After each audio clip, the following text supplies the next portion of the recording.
So I came across this video on YouTube called 5 Things Stupid About the Men's Rights Movement, or 5 Stupid Things About the Men's Rights Movement, where this guy, obviously a metrosexual just trying to get laid, posts about just how stupid the men's rights movement is.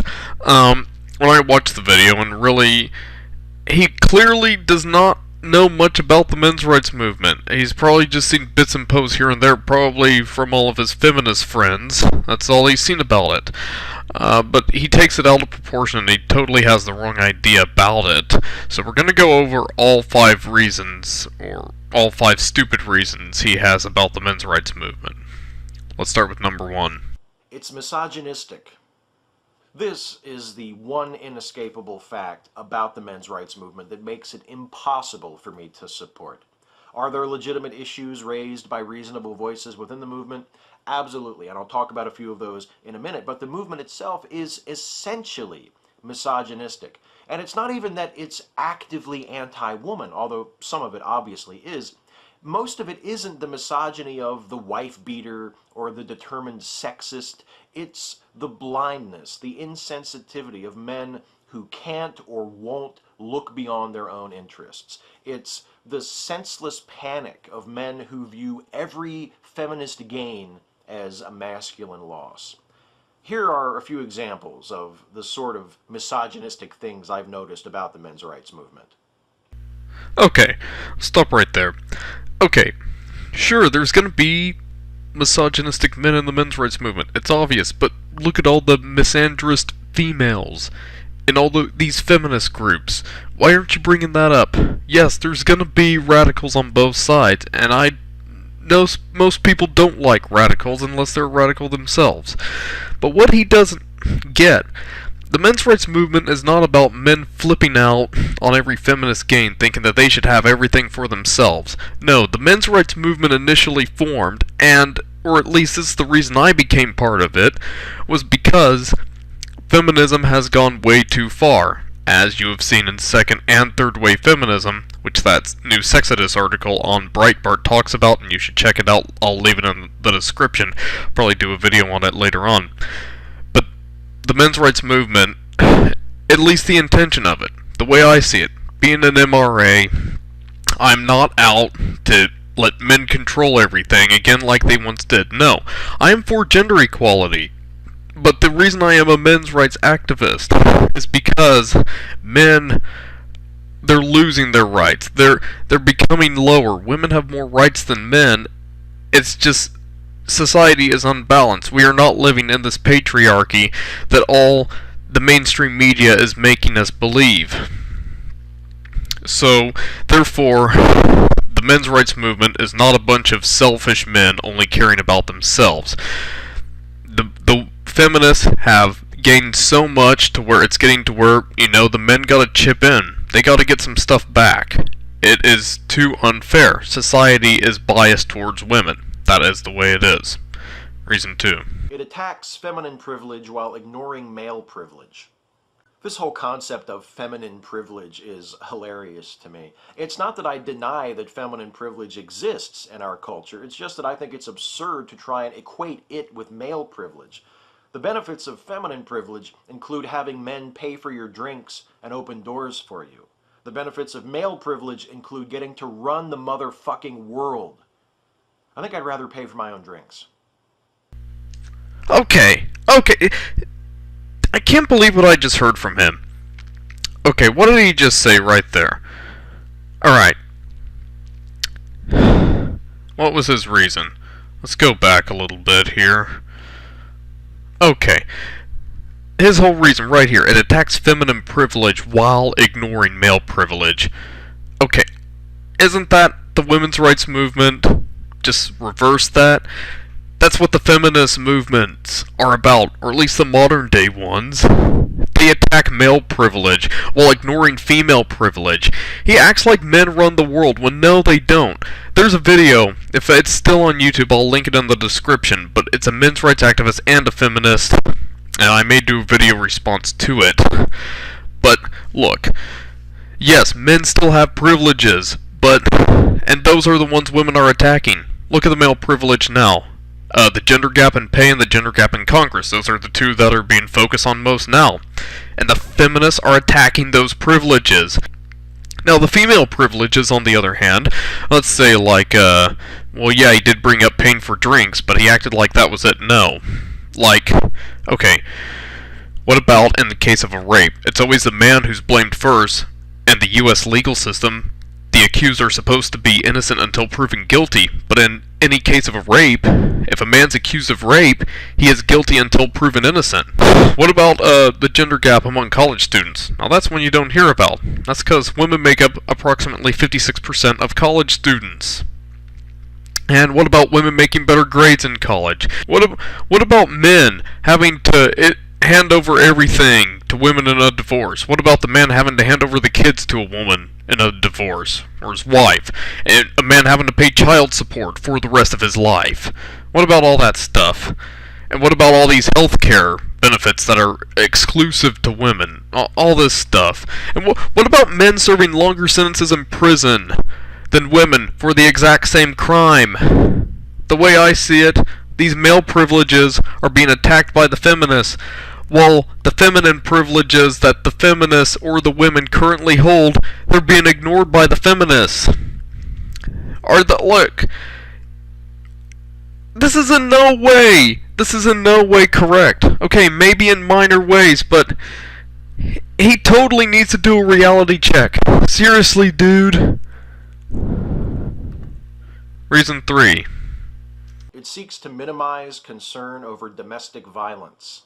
Sure, violence against women is terrible, says the men's rights movement member, feigning half-assed interest in the issue he's about to try to undermine. But what about violence against men?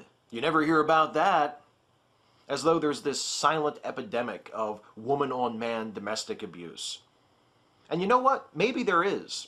And if so, that's a terrible thing. I don't support anyone beating up anyone as a general principle. Yes, I will take that bold stance. All we know for sure about woman-on-man domestic abuse is there are far, far fewer reported incidents of it than man-on-woman domestic abuse. And if there really is this epidemic, if wives really are beating up their husbands as often as many within the men's rights movement suggest, why aren't more of these husbands coming forward to report these crimes? Could it possibly be because of the same misogynistic macho bullshit that created the men's rights movement in the first place? That these husbands don't want to come forward and report their wives because they feel like getting beaten up by a woman makes them less of a man? Because they're not supposed to beat us up. It's supposed to be the other way around, right? Here's what I do know for sure. CASA runs a shelter for battered women in Hagerstown, near where I live. There's a waiting list. Here are 2 more stupid things about the men's rights movement. Okay. So he's basically saying, oh, like, you know, men don't get abused, men don't get raped, men don't get beat up. Yeah, they do. It's just, if you're always listening to the motherfucking mainstream media, that's all you're gonna see. The media is a feminazi. It's a feminazi media. The TV, like Google, all the mainstream media, it's all run by feminists.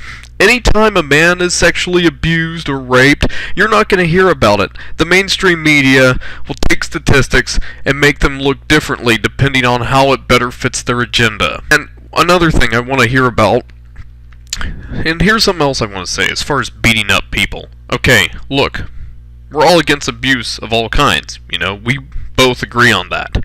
The thing is, if a man hits his wife, he gets in super trouble.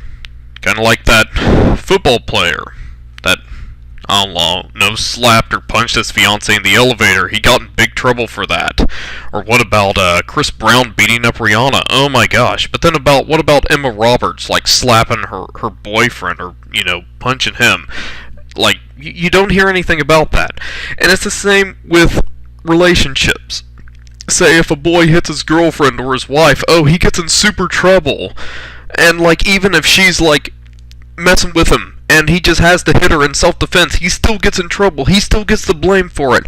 But they even ran this test on ABC where they made it look like this girl was beating up her boyfriend. And people were just walking by. They were just acting like nothing happened.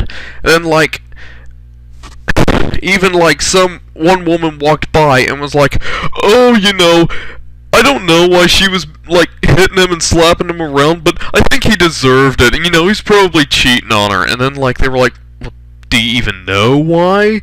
And she was like, well, no, but, like, if she's beating him up or she's slapping him around, it's gonna be for a good reason. Look. Men can harass women, women can harass men. It just seems as though if a woman hits a man, it seems to be okay. And as I mentioned earlier, like, a man could murder his wife and go to prison for the rest of his life. And then a woman could murder a man and probably spend less time in prison, or could basically somehow turn into a self-defense crime. But like I said earlier, in any case of a fight between a man and a woman, the man is always guilty until proven innocent, and he is always the accused one. Reason 4. It discredits efforts to address serious issues. My problem with the men's rights movement is with the movement as a whole. I don't automatically reject every issue that might be raised from within it. For example, there are some in the MRM who have pointed out that it's unfair that men in the United States have to register with selective service when they turn 18, while women don't have to. I agree. Others have suggested that family courts might be unfairly biased in favor of mothers and against fathers when it comes time to deciding things like child custody. I think that's a serious issue. And again, I think we as a society should be just as intolerant of domestic abuse that victimizes men as we have become, relatively recently, I would like to point out, of domestic violence that victimizes women. It's just that it would be a lot easier to stir people to positive action on these issues if they weren't being raised by a movement that is essentially a petulant, sexist reaction to feminism. Okay, well look, for the most part that one wasn't so bad, but once again, the men's rights movement is not a sexist movement. They're not a misogynistic movement. As I mentioned earlier, they were formed because feminism has gone too far, and more people are starting to realize this is not a patriarchy anymore, and if men don't act now, they're screwed for life. Look at so many marriage rates are at an all-time low. Why do you think that is? Reason 5. It's unnecessary. If they care about equality, why do they call themselves feminists? I've actually had people ask me this question, and the answer is because women, that is, members of the feminine sex, are the group of people that has historically been mistreated and are now seeking rights equal to the group that mistreated them. Feminism is still necessary because women are still treated unequally in our culture relative to men. The men's rights movement is unnecessary and ridiculous because we, that is, those of us with penises, dominate business, government, religion, you name it. And we always have. We've never had to face what women have to face. Being paid less, offered fewer opportunities, punished for our personal ambition and assertiveness, being treated as less capable just because of what sex we are. And barring some unforeseen and overwhelming victory by radical feminism, we never will. The men's rights movement isn't about gender equality, it's about tipping the inequality even more in the favor of men. So fuck it. The hardest part is only picking 5. Catch you next time.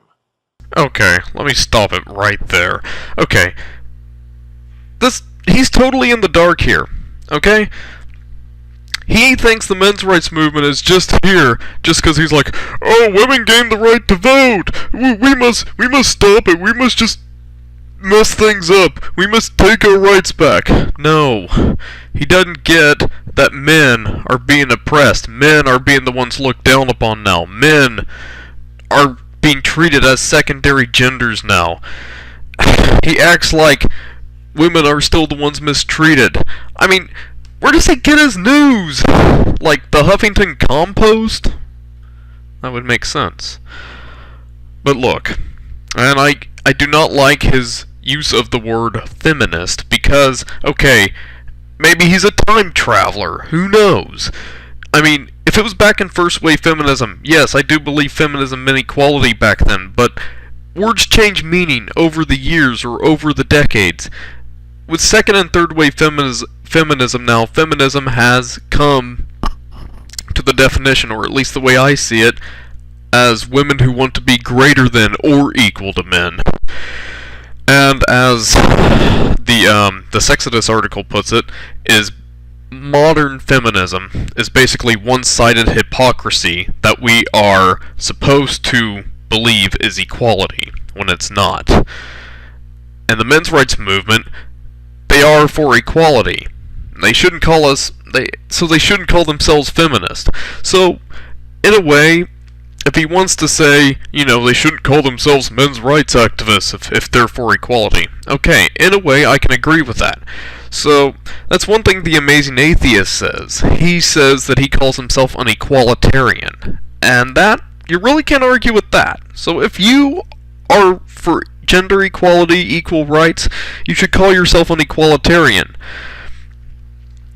Yes, I do support the MRAs, but all in all, I do try to be a true equalitarian, and I believe things should be 50-50 in a relationship.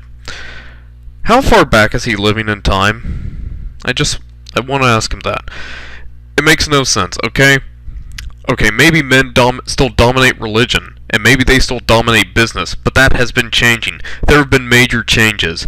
What I brought up earlier, women make up 56% of college students now, and I heard from a recent video, 42% more women are going to be getting a college degree than men.